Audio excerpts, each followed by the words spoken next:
etwa guo ewo oman emu ene video koye wabra na ne ba ete ho na wabo adeja na abamu ano ehwe ne saa na manfo aka ho asem be se abamu a wadi mfinhia enso ede edikwa se saa no ma no ohu na wabra gofo bahye no social media no na ebiso eka bi ede ema no sese de wabra era Akuapem Poloo ebe kasa bi no so ache so no kware woto no wone ne bakora adware nti we no enye news bi asase de nkofo isi hu no se dwaye de se ekwatere kwa etine se de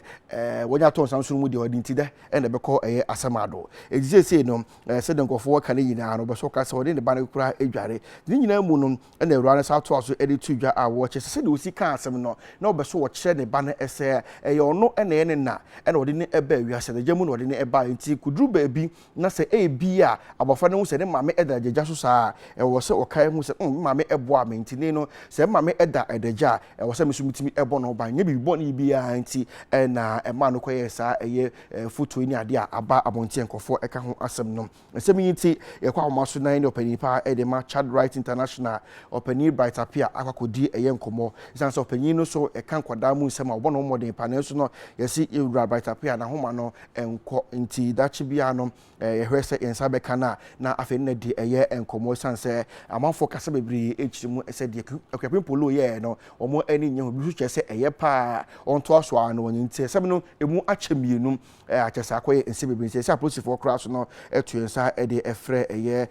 ewrai emu sem no edoso pa nti ne yepe omo mabeni ye ewo enkwada empuntu emune no madi nkomo busa omo se saa efonyi na ewo abonte no sei na wosi ehu no se obi ene ne ba wo ho na ne ba wadi infection so na ne maame betimi abokwatere kwa ema akora na gia ono wahwe no na wache no mo ba ko minu bi ani so no ana opani bright apia woti enka e mo kwa ba eba UTV so ya me josio chief boko de nyame ado na mo se o nyame ado me ho ye pa me gidi se wo hu photo bi e wo social media so eni aba Akuapem Poloo de ma hu bi pa jo opani say na usije asemi na asefem kakra na we share the posture and the motive behind the taking of the picture na you intimate reconciling it is that this year between one among obedi you say what petition approach for ama you see atu ensa frɛ Akuapem Poloo petition na sepa na say petition na ye de call ye say yanya picture be circulate on social media na it portray Akora in a certain manner which violate Akora fundamental right into no yes so much investigate the ultra picture no near all the concept ni na buy and then you circulate all the two social media no na baby am na say that no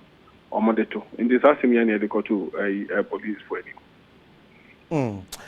opani quick one baako nchim baako anya ye ene se na Akuapem Poloo se o kire ne ba no se adagyamu na ode ba wiase ne bidum ebi ne se bia ne maame wo hoi no na okoda adagya na ne ba no se o timi ekata ne maame ho eni kwa se o sign na ho ede eko o hwe sa nchim baako we so a se na se hu no I know the police one as a kokota obetimi akoka sa asem natural na se omutie na supermarket omodi bedi juma so menti na supreme so me jiri say omodi ba no betu baby that if for now the case na Akoma police for we dey we no beka say we dey artistic impression bi keke na wo ye and so hu no say say me case a video no anka me no kranka say me anka men kasa bi but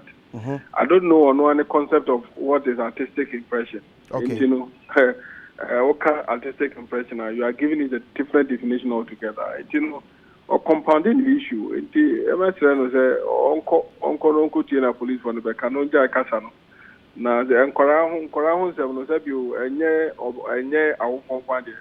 See a war Akorato or Memuha or your mind dear Namrabo Akorano by. Enti mema na nya na adwen sese bi we ne banti wa bre na ohwe ne nti ni open of all the akra no beye enti no baby amra ne da na ye de beto na ni abaye nya sese bi o lady no na ye tu ye ni esi no so be kwa menche da nim no papa bi asa but me gidi se enkora ho banbo ene ne hia enti ya na me de sa asem ne ba enti no or you should behave in a way a bit so that the court will have mercy on her. So that Nyama is own mima as oh Oma to Mobo actually muye. But or this